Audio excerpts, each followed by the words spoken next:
Great to see you all here this afternoon. My name is John Blades. I'm the director of the Flagler Museum, and it's my pleasure to welcome you here today. This is our first lecture of the series this season, and this is our 25th season of doing the Whitehall Lecture Series. So for a quarter of a century this has been going on. We, a few years ago, extended this lecture out into cyberspace through the Opal Room, or the online programming for all libraries program. And so there are those probably who've joined us online from elsewhere. Let's just see who we have. How far away? Michigan's far. That's not bad. Well, welcome to Michigan. The people who joined us online not only get to hear the audio, but they get to see the slides from the presentation as well, and then they get to join in the question and answer phase of the lecture following the lecture. I want to thank the staff, the education staff in particular at the museum, for helping to set this all up and make it all work for us. And I want to recognize our sponsors. Without great sponsors, a lot of the programs we do just wouldn't be possible. And this year, our sponsors are Iberia Bank and Palm Beach Post, and our lead sponsor is Iberia Bank. And Kirk Beardhouse is here. Kirk, did you want to say a word? Or Kirk is here from Iberia Bank. Someday you'll have to, maybe after the lecture, you'll have to get him to explain how Iberia Bank got its name. It's a Louisiana bank, so you would think Iberia and Louisiana don't go together, but Kirk has an explanation for that.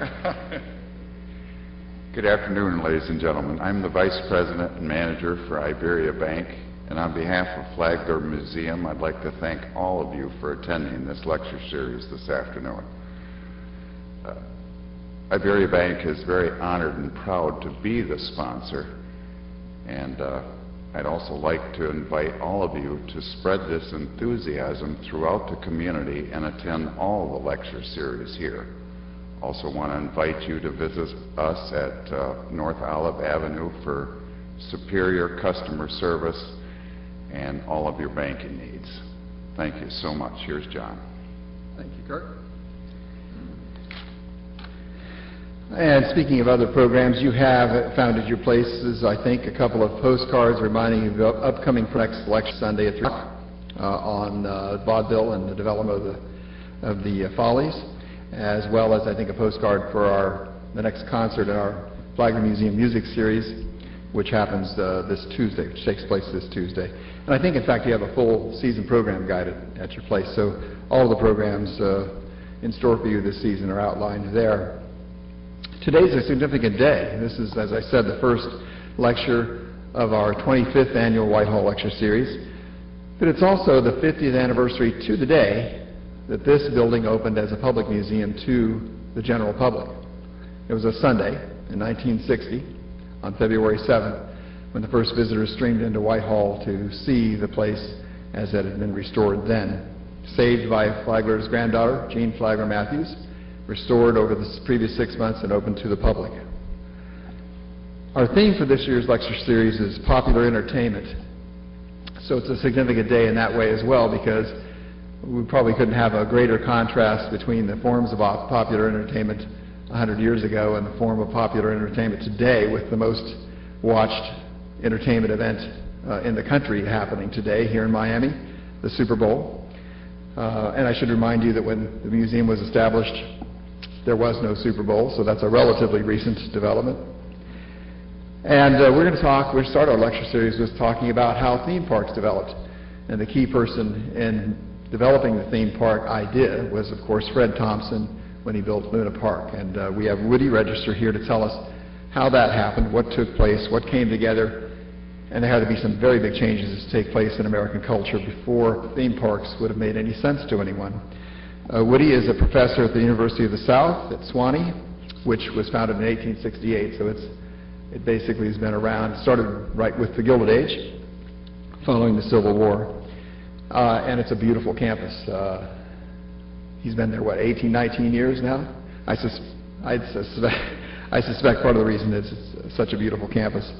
So please join me in welcoming today Woody Register to tell us about Fred Thompson and Luna Park. Thank you.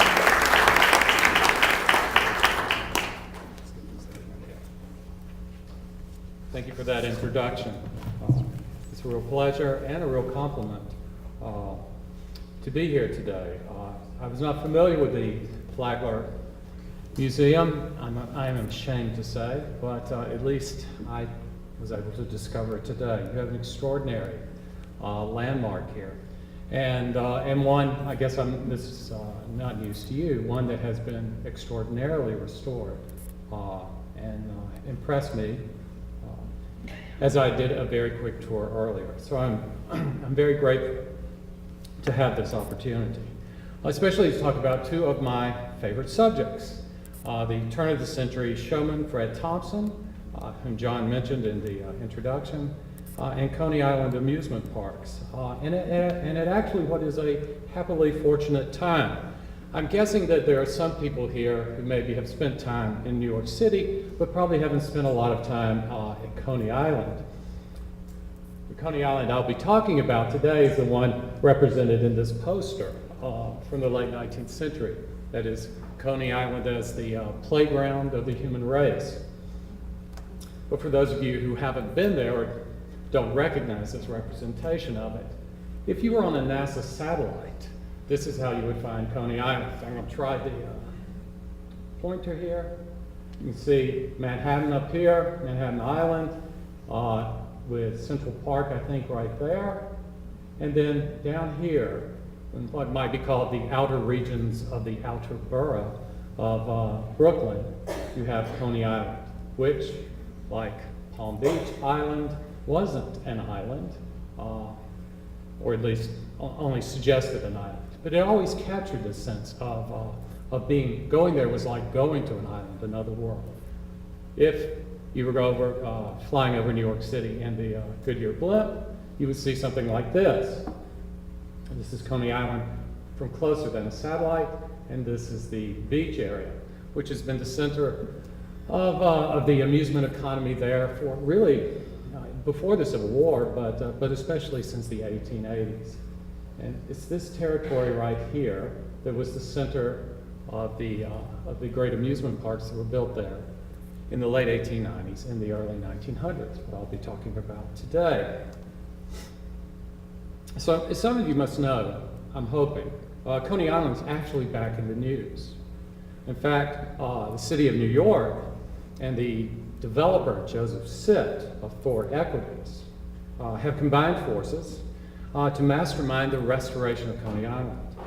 So you might call it one of the sort of great billion-dollar questions of 2010 and later. That is, what is the old Coney Island going to become? That is, how are they going to restore it? So in contemplating that question, it's not a bad idea to start with a more historical one, namely, what actually was Coney Island before it needed restoring?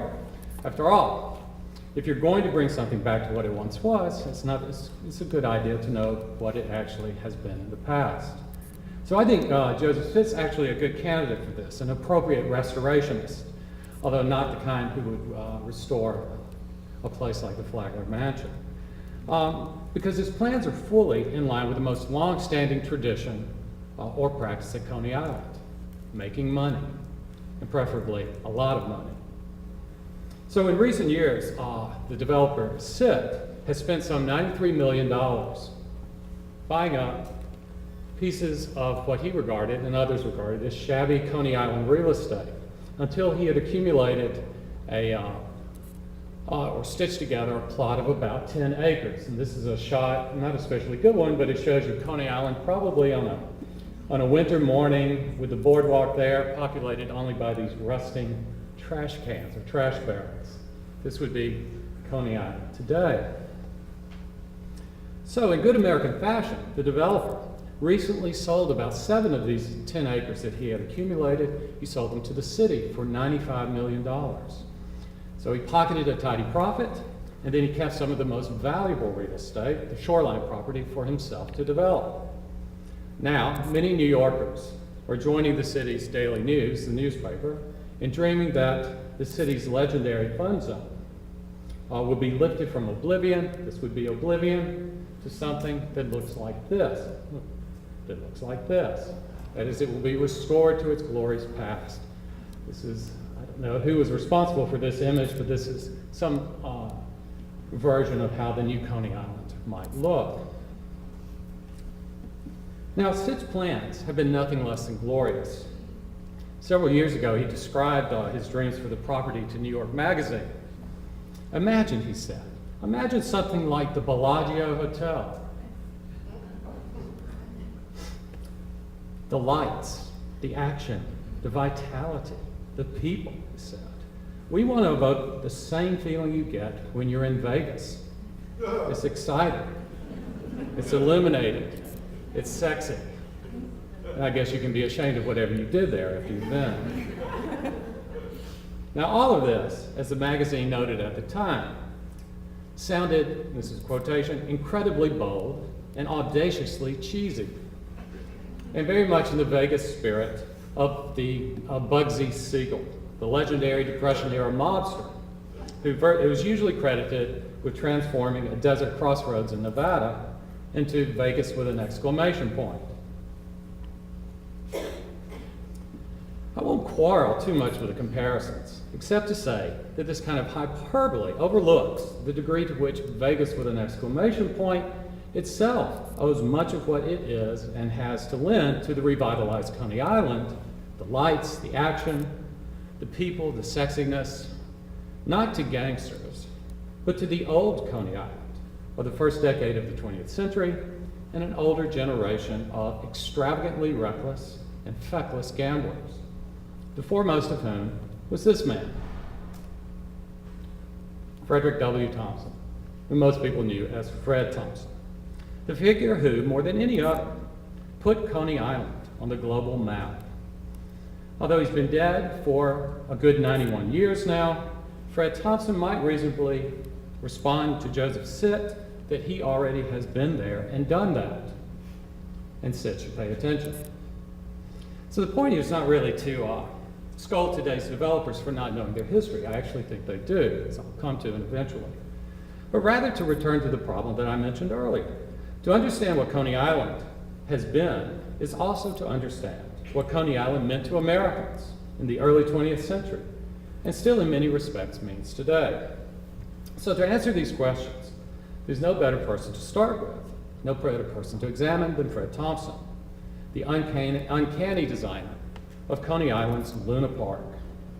In a sense, Sitt can be a restorationist, even a conservative, because he can stand on the shoulders of earlier and audacious giants like Fred Thompson, who in his day was the boy wonder of Broadway, the toy maker of New York, and the kid of Coney Island. All names that I will try to explain over the course of my talk today. So Fred Thompson, who's seen here as he'd like to be seen, amidst his drawings and his plans for his amusements at his artist table. Thompson liked to be thought of as an artist, as a dreamer, as a fantasist. He's one of those outlandish figures from the American past whose name and achievements seem to rock the earth with every step he took during his lifetime, but since then have dropped from the face of our understanding. I think he deserves a better fate, both for what he did during his brief lifetime. He died in 1919 at the age of 45, and for what his career tells us about the half-century in which he lived. So Thompson was one of the great architects of America's turn-of-the-century consumer and leisure economy, the business of Gilded Age popular entertainments that is the subject of this year's lecture series here at Flagler. That business had existed before 1890, but by 1910 it was flourishing as never before in cities across the United States, and constituted what Thompson's own press agent called the billion-dollar smile. Now, like so many others who manufactured and exploited the new business of smiles in the early 20th century, Fred Thompson was not a native of New York City, just the opposite. He was born in Ohio in 1873 and grew up in modest but comfortable middle-class circumstances in Nashville, Tennessee. And it was in that southern city that Thompson learned the craft of architectural drawing and design. But unlike the men who trained him, Thompson never displayed any interest in the meat of the architectural business. Such structures like mansions like this, or commercial buildings, or even middle-class homes, were far too serious in Thompson's mind. He preferred show places. Thus, Thompson entered the business of smiles by designing entertainment features for the amusement sections that were part of the era's great World's Fairs, like this one, Buffalo, the Pan American Exposition in 1901, whose major architects were also the architects, I believe, of this home, of the Flagler House here. That is Carrere and Hastings. Now, World's Fair expositions were held in numerous ambitious American cities between 1890 and 1920. And they were staged, much like this house, as a showcase of that city's progress and of its progressive might, in a way that would put that city on the global stage. This was meant to put Buffalo on the consciousness of people all around the world. I don't think it actually turned out that way. They're colossal and inspiring architectural monuments, like these buildings here, which were not made out of solid or substantial material, but were actually made out of plaster. So they were temporary buildings, but they were made to look monumental and permanent. And then the exhibits that they had in them were meant to display modern civilization's achievements. And they were designed as a kind of educational curriculum for the masses at a time when very few people had any sort of formal education beyond what we would regard as the 6th grade. So Buffalo's promoters actually called their exposition a colossal university, offering the most advanced curriculum of the day. People could come there and learn and be improved by the experience. But World's Fairs were mostly, but not only, about such serious classwork. They also included amusement zones, or streets, ghettos, really, whose commerce and exotic and pleasure-oriented attractions, where that kind of commerce was allowed. This was supposed to be, for humanity, not a profit. But the amusement zones, there you could turn a profit. So Buffalo's amusement zone was where Fred Thompson struck gold. With a fantasy illusion, we would recognize it as a kind of thrill ride or thrill illusion, called A Trip to the Moon. This is the airship that you traveled on in A Trip to the Moon. These are the schematics from Thompson's patent application. He was a good businessman. He patented everything he invented. And this is like a bird's eye view of if you had cut away the top of the ship. I'll show you an image of the ship in just a moment. So you purchased your ticket, and then you went into an auditorium, probably smaller than this, but not all that much smaller. And then you received a lecture in a sort of ironic mode about the great secrets of anti-gravitation and aerial flight, which in 1901 hadn't really been achieved yet. So the way the illusion worked, though, if I can get this pointer to help me, I should stand here. You entered from the lecture room down here and across the plank onto the ship, and you can see the seats are right on either side. They closed the door behind you, and then these were rotating scenic screens. So as you took off from Earth to go to the moon, the screens would rotate and give you the sense that you were actually moving. I always compare it to when you're on an airplane, and at the gate, and you back away, or the plane next to you backs away, and you feel as though you're moving. Well, that was the trick that Thompson used. And then once you had made the journey, you exited across the plank here at the front of the ship, where you entered an entirely different room, and that was the kingdom of the man in the moon. So this is what the flight was supposed to look like, and people actually took bets, supposedly, on whether the ship actually left the ground. It did not. I can guarantee you that. So this shows you, here's the exposition, there's Niagara Falls. It was quite the trip taking off. So you soared to the moon, and there the tiny natives treated you to bites of green cheese and a dance performance with shapely moon maidens. That made the trip well worth it, I'm sure. So from start to finish, it lasted precisely 20 minutes and cost 50 cents. That would be the equivalent today of $10 to $15, quite an expensive trip to take. And yet people lined up by the tens of thousands to take it. So a trip to the moon and the fantasies that it dramatized, however cheesy they may seem to us today, were the centerpieces of Fred Thompson's later enterprises at Coney Island and elsewhere. Since then, no major amusement park in the United States has tried to operate without a comparable attraction, so that anyone who embarked on Disneyland's 1955 Rocket to the Moon, this is that attraction, or even today who bicycles nearby with E.T. at the Universal Studios Orlando theme park, everyone has had the same experience, the same thrilling illusion of anti-gravitational flight. But that's getting ahead of our story a bit. Back in Buffalo, in 1901, the men who were in charge of the exposition were not amused by Thompson's success. In fact, some of them were frankly aghast. No one seemed interested in their colossal university or its plan of study. The exposition was like a ghost town, and it was fast going broke. While a preposterous concoction of cheap theatrical tricks called a trip to the moon was minting coins. What was going on here, they wondered. Well, Fred Thompson had his own answer to that question. Thompson explained the situation, and in doing so, sketched out the outlines of his future and defined one of the great axioms of the American entertainment industry to this day. As he put it, from the very first, we showmen have objected to the exposition taking itself so seriously. An exposition is not, nor should it be, a serious thing. Amusement should predominate. Forget dignity, he said, forget seriousness, and all this nonsense about education. Instead, get down, these are his words, get down to the level of the masses. Provide what they want, and provide it liberally.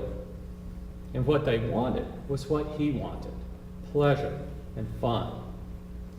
So it's no surprise then that after 1901, Fred Thompson gave up on World's Fairs. They would never treat his business of smiles as anything other than a sideshow, and he deeply resented that, not to mention the fact that it affected his pocketbook. He went instead to Coney Island, and in 1903, he opened there one of the landmark creations of the period, Luna Park, what we might call the first modern amusement park or theme park, a place that in some ways resembled a World's Fair, in a lot of ways resembled a World's Fair, except its buildings were filled with amusements, not with serious lessons. So Luna Park was mobbed during its first decade of operation. Several million people went its first summer in 1903. Nobody knows how many, and you would never believe Thompson's claims. But it very quickly emerged as one of the most recognized symbols of the promise of the new century, even as it rocketed Fred Thompson to fame, seemingly unlimited wealth, and a kind of global notoriety. It was owned by Thompson and his partner, a man named Elmer Skip Dundee. Thompson was the brains behind the actual design of the park there. But Luna was unlike anything New Yorkers, or anyone else for that matter, had ever seen before. It was an exotic city on the edge of the darker and larger metropolis, crowded with brilliant white palaces and ornamented with fountains that were showering, glimmering onion domes, minarets, towers.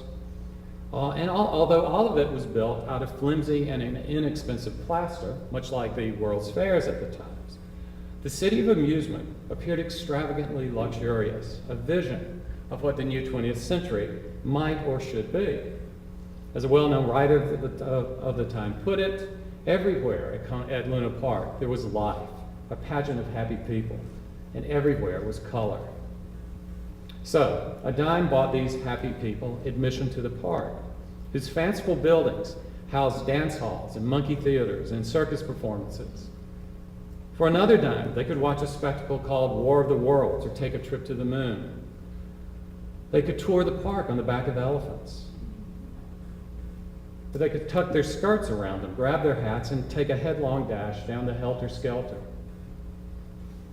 Or they could shoot the chutes in these flat-bottomed boats that skated down a towering water slide before plunging into Luna Park's lagoon. There you see it landing. This is a shot from the top of the tower. What's noticeable, I think, to see the crowds that are lined up here on the bridges watching this show, which they could, just being there was to be part of the show itself. Then, as darkness approached, in a bit of showmanship that would continue to impress first-time visitors to the park for the next decade, the electrical switches were thrown, and some 200,000 small incandescent bulbs sketched the outlines of Luna Park's fantastic buildings.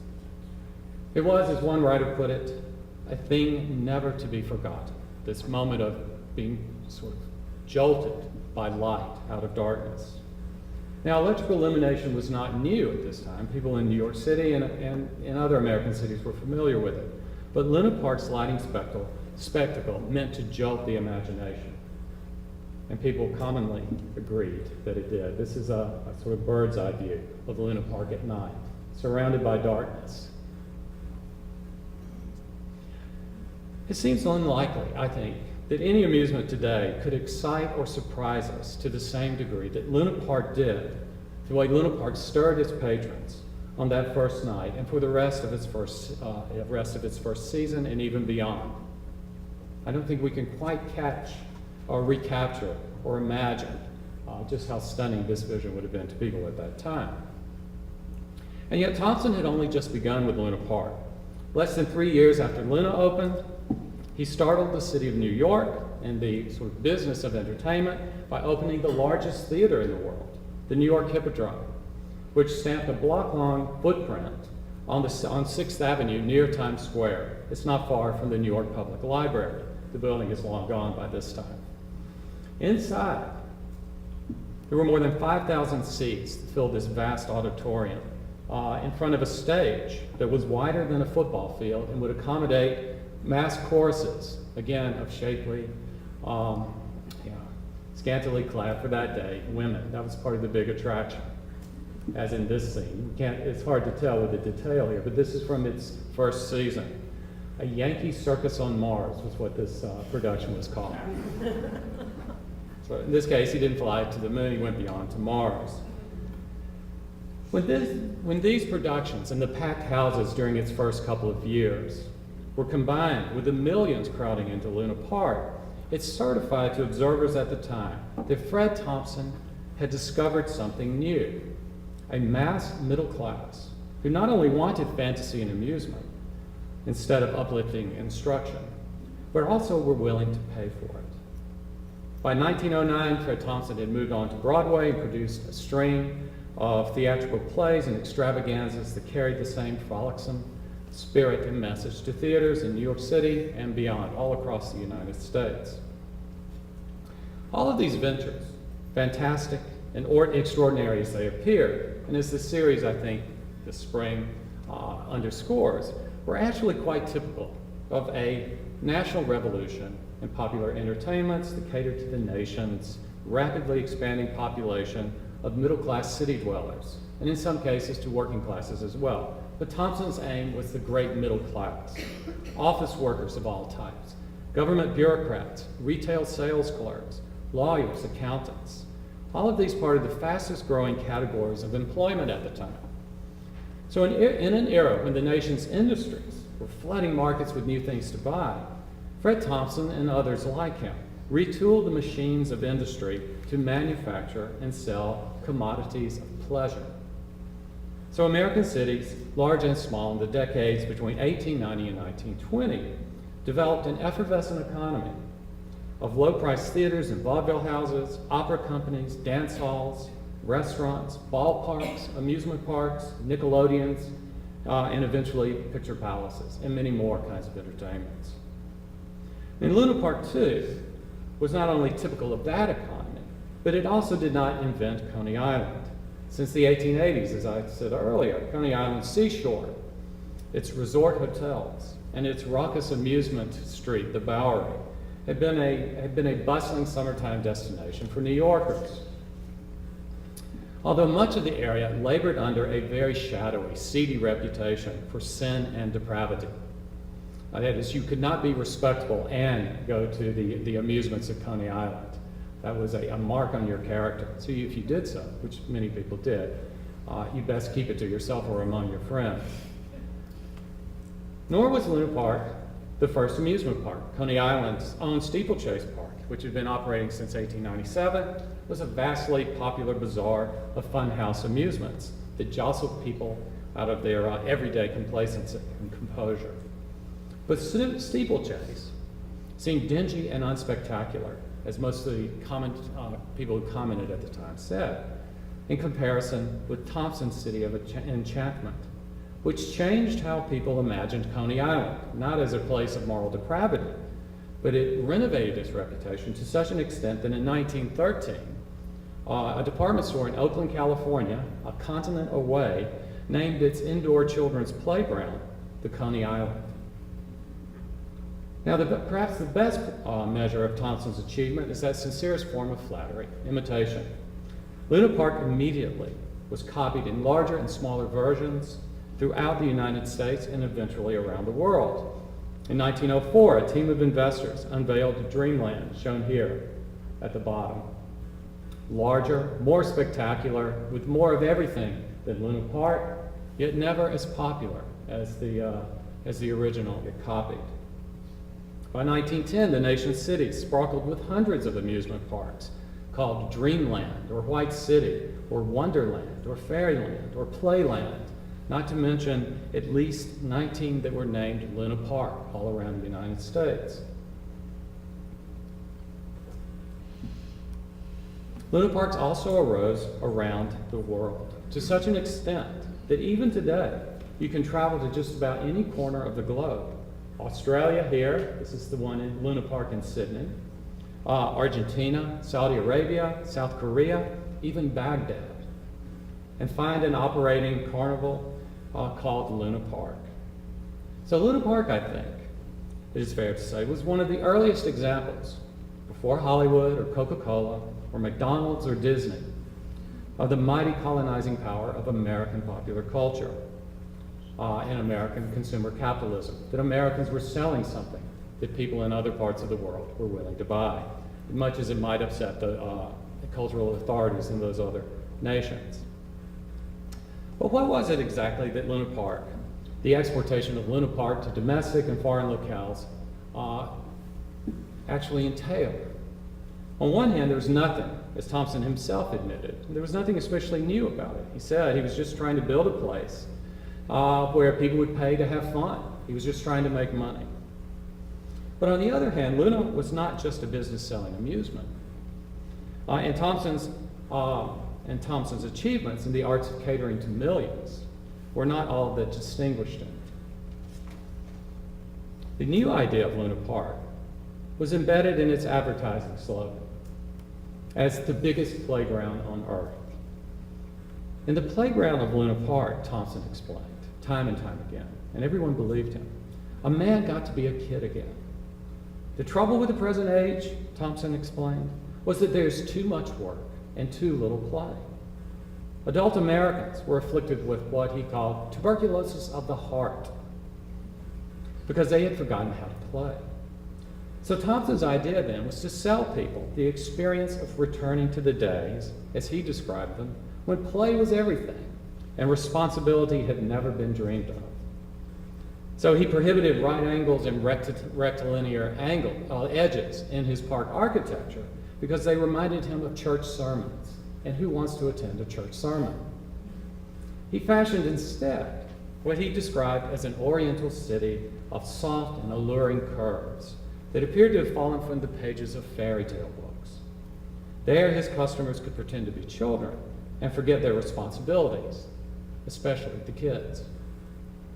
So today, we regard amusement parks like the Disney Empire, which we all exist in the shadow of, especially here, as fun that the whole family can enjoy.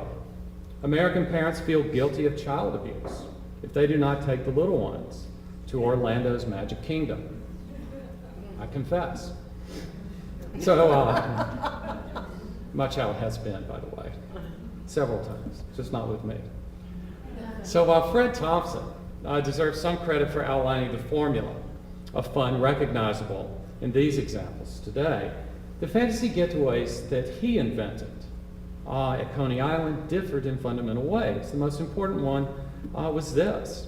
He aimed all of his ventures at middle-class adults, not the poor or children or families. In his first season, Luna Park offered a nursery service for tired mothers, it said, and guaranteed, quote, babies no longer a bar to pleasure. You get a check, we do the rest. So the promise underscored the origins of amusements, of his amusements at least, as temporary shelters from the burdens, the seriousness of adult life. You could escape that here. Certainly children went to Luna Park, and we've seen them in several photographs here today, but they were not, the little ones were not the targets. They were not the reason for Luna Park. Thompson's amusements, as a newspaper writer observed, were for grown-ups and Peter Pans who never will grow up. This is a scene from 1917, I believe, film Fatty Arbuckle. There are no children here, just a bunch of adults acting like children. Now, there's almost nothing could sound more tired or banal, right, than the idea that deep inside of us there's a little child longing to get out, to be set free. Yet this idea was perhaps not quite so stale in the early 20th century. In fact, the historical significance of Fred Thompson and what he did as the toy maker of New York, as the kid of Coney Island, I think comes into focus when we remember that his career coincided with that of another figure who has cast an enduring shadow over the last century. That figure would be Peter Pan, whose inmost desire, as we all know, was always to be a little boy and to have fun. Now, J.M. Barrie's eccentric drama began its reign as one of America's most loved stories in 1905, when the play was first produced in New York City, at the height of Thompson's fame and of Luna Park's popularity.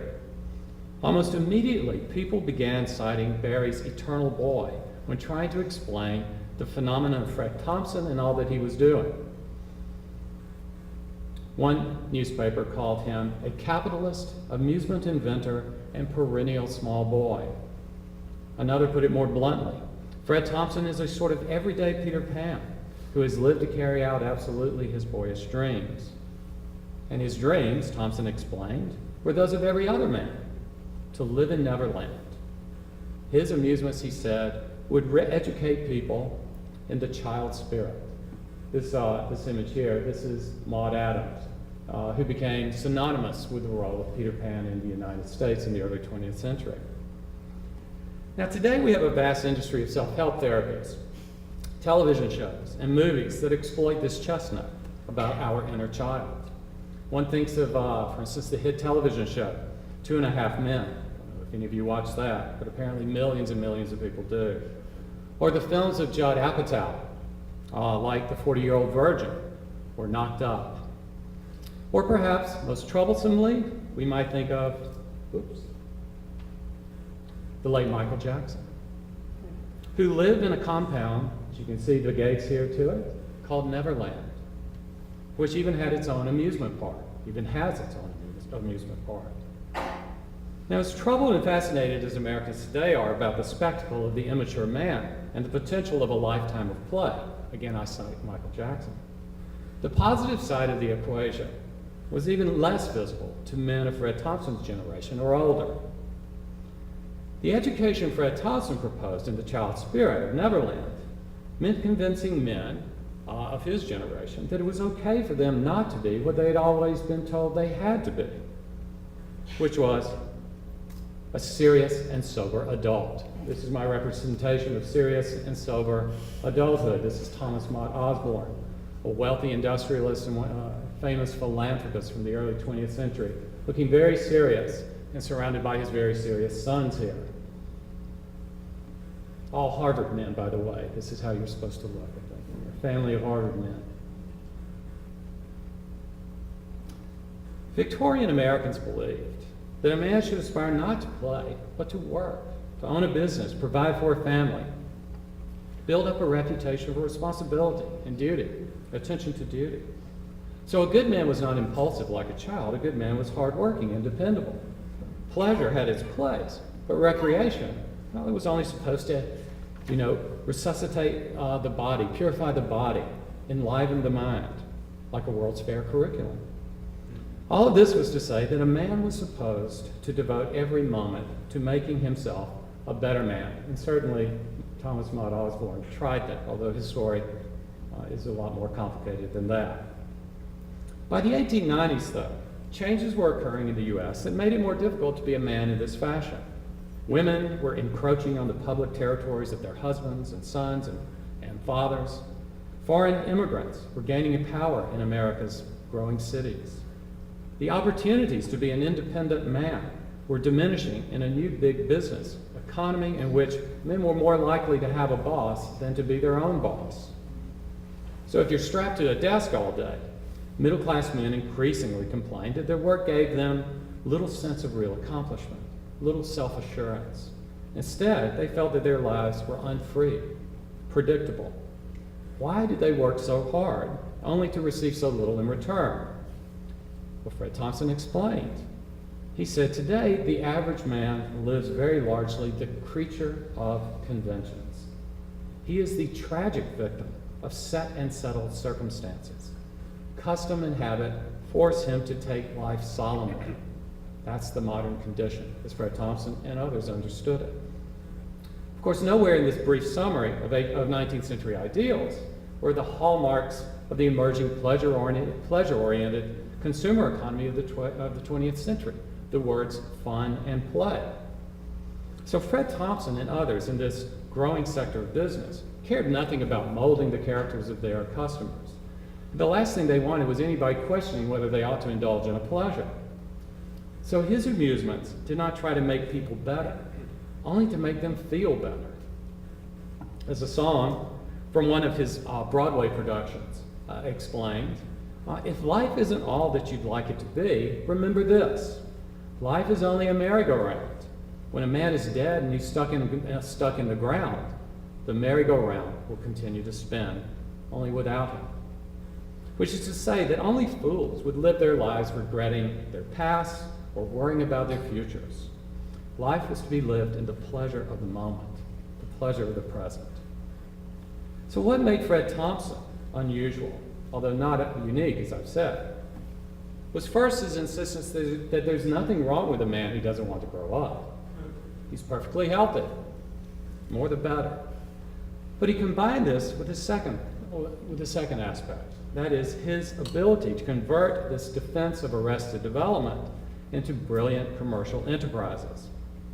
So in his mind, he was not a businessman, but a kind of Santa Claus for overburdened adults. His ventures were playthings for grown-up children, like himself, who were longed to return to the days, the carefree times of their childhood. I shall be happy, Thompson said, if I could be known as the toy maker of New York. Luna Park then, as I mentioned, was not just an amusement park, but a playground, the biggest playground on earth. The Hippodrome was denominated New York's gigantic toy. And most of Thompson's many Broadway productions, from Brewster's Millions in 1906 to the extravaganza called Girlies in 1910, you can imagine what that was about, and that's what the song I quoted earlier was from.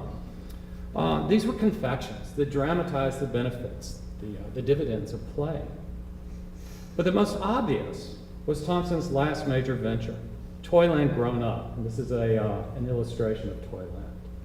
A 14-acre, quote, playground for the human race that he designed for the amusement section of the 1915 World's Fair in San Francisco. The Joy Zone is what that section was called. So Toyland's architecture was composed of these enormous toys in fairy tale settings. Like the illustration here, the giant's castle that was at the top of the beanstalk, Jack's beanstalk. One writer, encouraged one thinks probably by the architect himself, called Toyland in San Francisco a Barry-like, a Peter Pan fantasy that was designed on the principle that no one changes. As Thompson himself said, work should be fun. No one should work just to make money. No one should work because they have to. You should work to have a good time. We're all just tots grown, he said. We're playing games, no matter what our job. Our work should be like play. Although this image here of the spider's web at Toyland As you can see, the only patrons on the actual spider web are children, mostly young boys, it seems, and all the adults are on the side.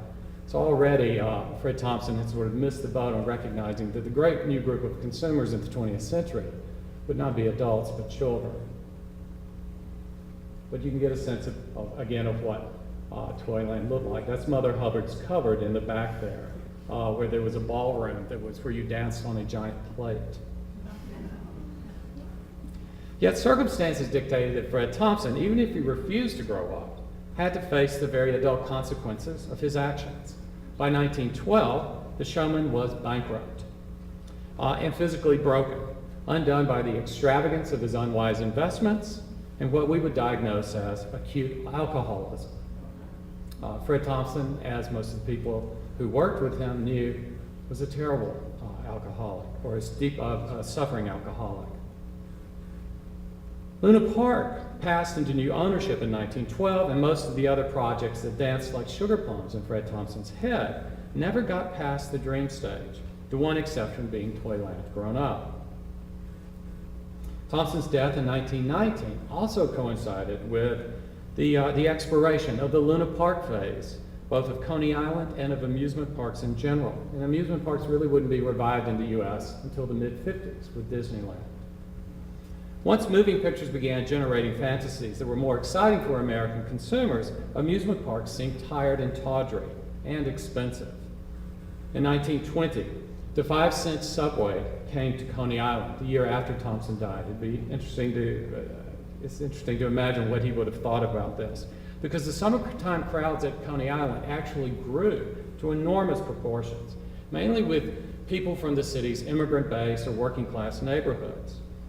No business more aptly represents this new poor man's Riviera of Coney Island than Nathan's Famous, which would sell 75,000 nickel hot dogs on a typical weekend in the summer in the 1920s.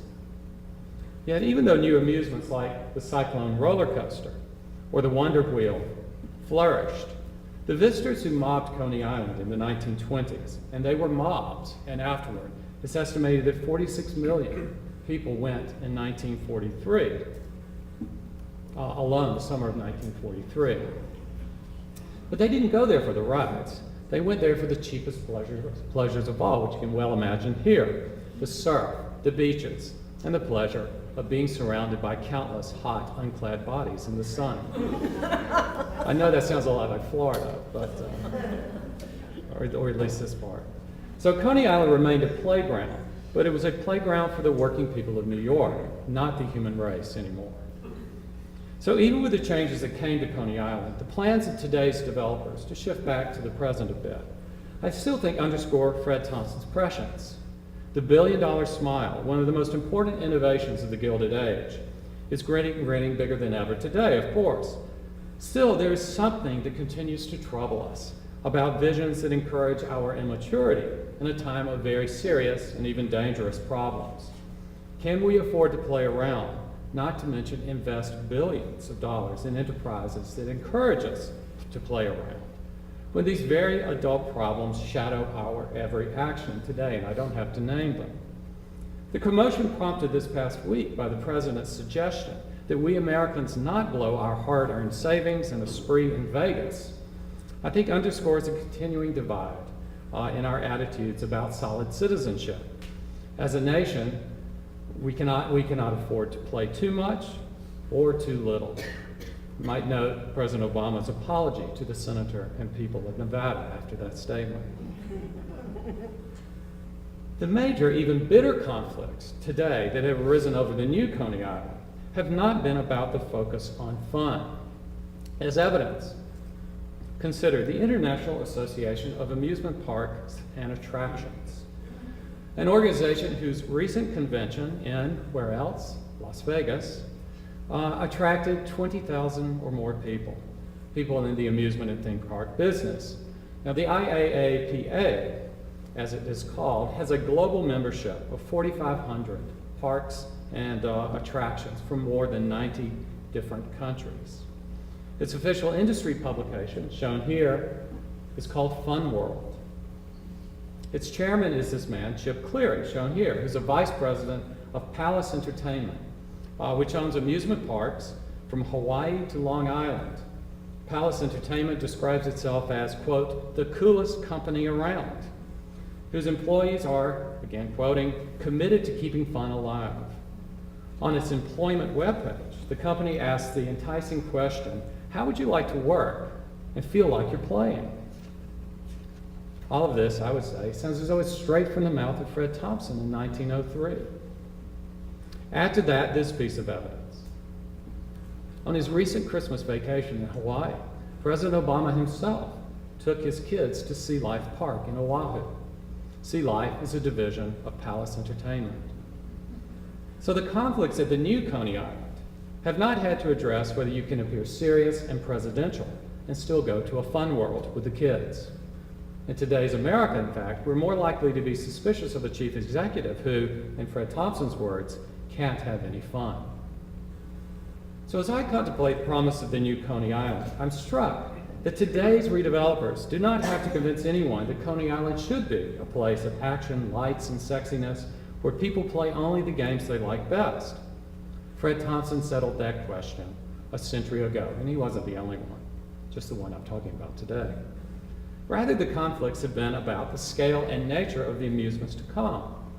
Will gargantuan developments that cater to the wealthy, like the Bellagio, dominate the boardwalk of the poor man's Riviera? Will global franchises squeeze out local, independent, and eccentric operators? Will the outdoor amusements be the show or a mere sideshow, wedged between high-end franchise shopping and high-rise luxury hotel towers? And what about the people themselves? How will reviving Coney Island affect the largely working class and immigrant neighborhoods that also have served as a kind of preserve for the freaky and the funky, who've sustained Ireland's purpose and population for 3 or more decades? People like this man, Dick D. Zigun, who is known officially as Coney Island's phony mayor. He's a very smart guy, by the way. I like him a lot. Zigun was one of the masterminds behind Coney Island, USA, an organization founded 30 years ago to, quote, defend the honor of American popular culture, Coney Island style, which is to say, in Zigun's words, by taking things that were totally intellectually disreputable, like tattoos, as you can see, he's a defender of tattooing, like tattoos, and strippers, and freaks, and defend them as legitimate indigenous American popular art forms. So thanks to Zigun and his other disreputable compatriots, today we have a thriving array of attractions and annual events, attractions and annual events, like the Coney Island Museum, the annual summertime mermaid parade. This is a scene from that, I guess I don't have to explain. And the Coney Island Sideshow School, where students, quoting again, learn the ins and outs of fire-eating, snake charming, sword swallowing, magic, and more, exclamation point. Which is to say, talk about keeping the fun alive or treating your work as play. That's certainly it. So I make no predictions about the future of Coney Island, except if you will permit me, this one. I think it will remain, I'm pretty sure it will remain a place that the kid of Coney Island would fully understand, which is to say, a playground where making money by selling fun is the first order of business. What is uncertain is the shape that fun will take. For we can be certain of this, although they may draw from the same vocabulary, when the powers behind Palace Entertainment or Thor Equities and the devotees of the annual Mermaid Parade and Tattoo Festival, that's another event, the Summertime Tattoo Festival, when they talk about playing in the funland of Coney Island, they may be using the same words, but they are not imagining the same kind of fun. So, I'll make another prediction. My money is on the developers as to the future of Coney Island. Thank you.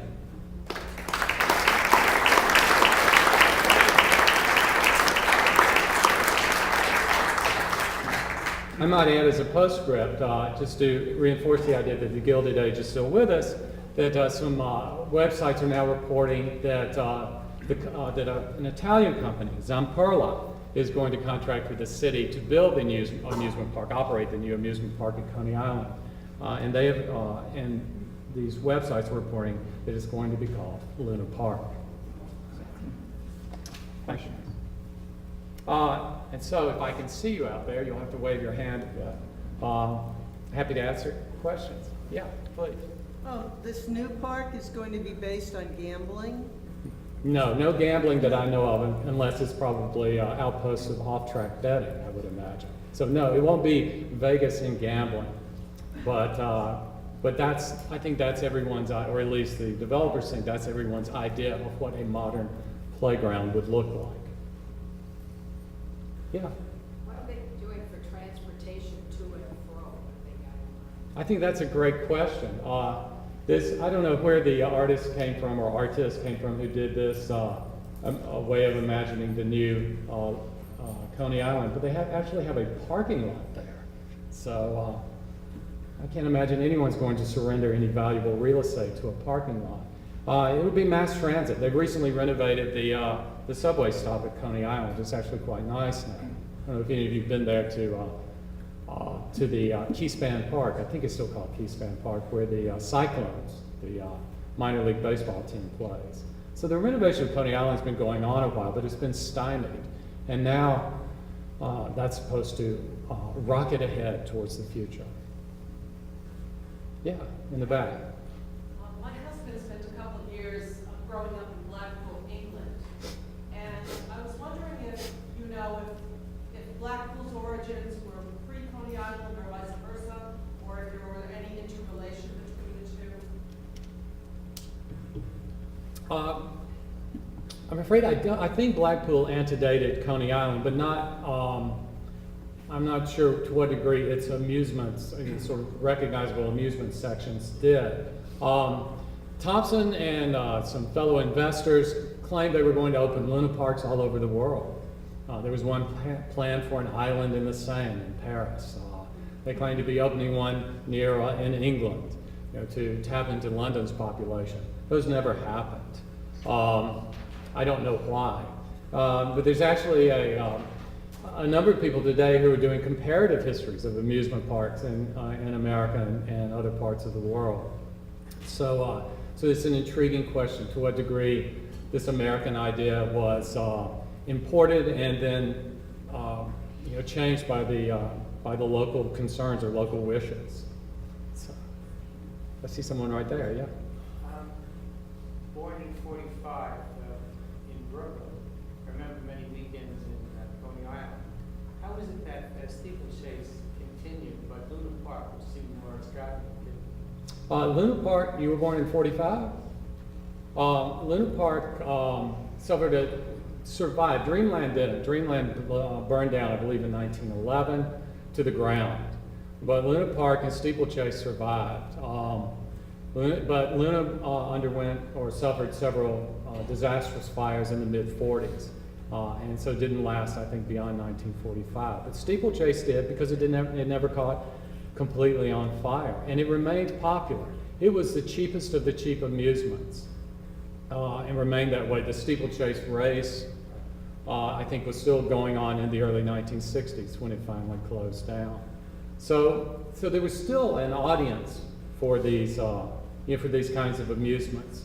But I don't think the audience, it was not an audience for the same thing that had been, that had attracted people in the early 20th century. That idea, Thompson's idea of fantasy and play, a kind of democratic extravagance, that was absorbed into other parts of the economy. But Coney Island continued to thrive. More people than ever before were going by your childhood, just not the same people as who had gone earlier. Yes? Do they plan it to be a year-round resort when they rebuild it? Well, that's a good question too, and this is what I think must be one of the questions that's hovering over any prospective investor in the new Coney Island. The great obstacle that these early amusement entrepreneurs faced was weather. It was one thing for it to rain on Tuesday. It was something else for it to rain on Saturday.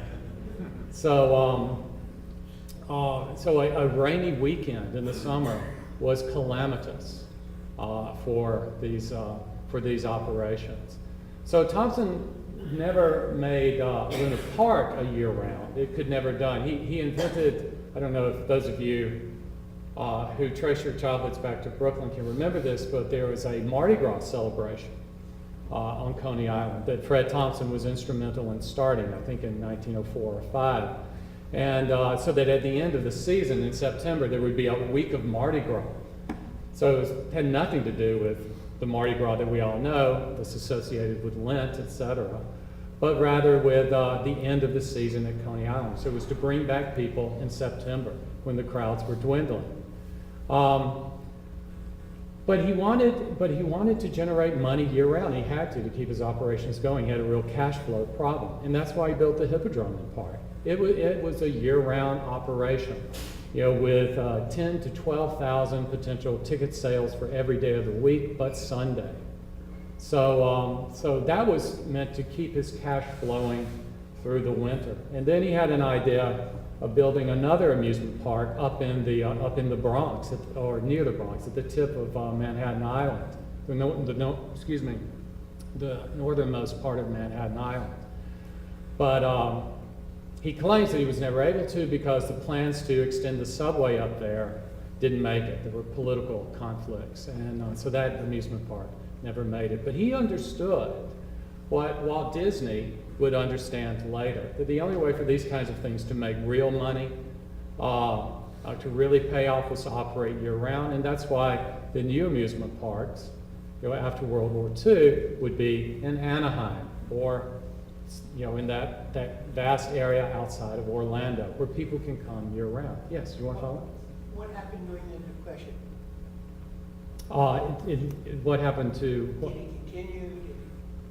Well, these operations continued because there were always cheap amusements. But as maybe y'all remember from your childhoods in Brooklyn, people who went to Coney Island would change their clothes underneath the boardwalk. Right? They wouldn't even pay, if they could avoid it, the small fee that was charged to go into a bathhouse to get a shower and change your clothes. So it remained a place, because of the cheap subway fare, where millions and millions of people could go. That image that I showed you earlier, which is a famous Ouija, the photographer Ouija image of Coney Island, I think that was in 1940. Go back here, yes, in 1940. I've had people tell me who went to Coney Island back then, this looks like a kind of undifferentiated mass.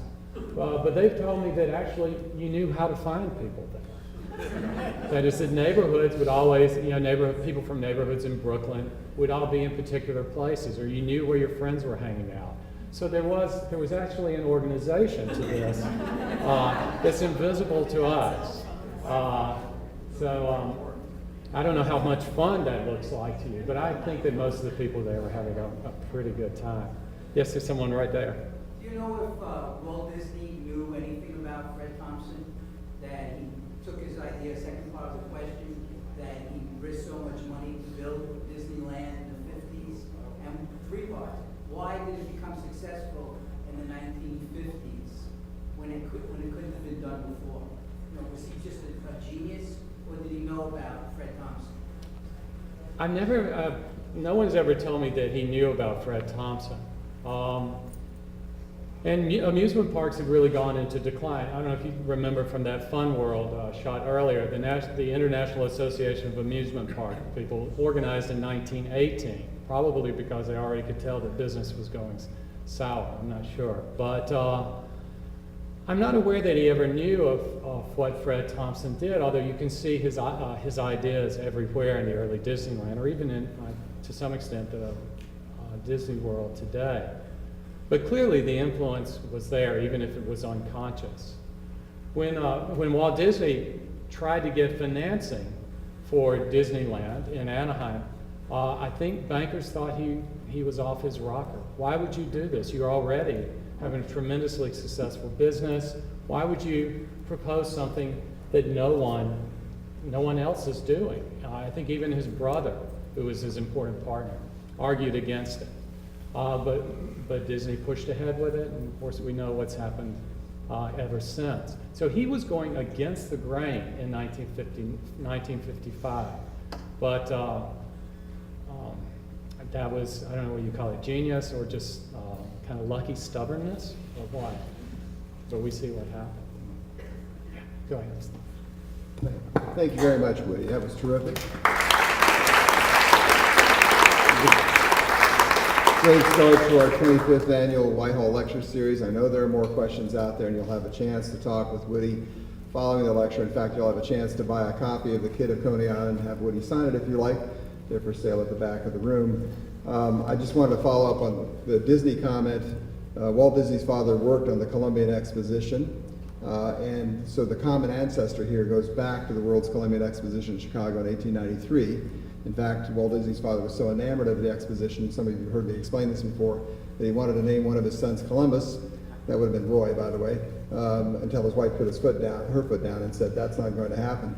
So when Walt Disney built Epcot Center, for example, he was really taking the Midway and wrapping it around the Court of Honor and making it a year-round experience for people, just from what he'd seen or his father had seen at the World's Columbian Exposition. So there is a common ancestry there.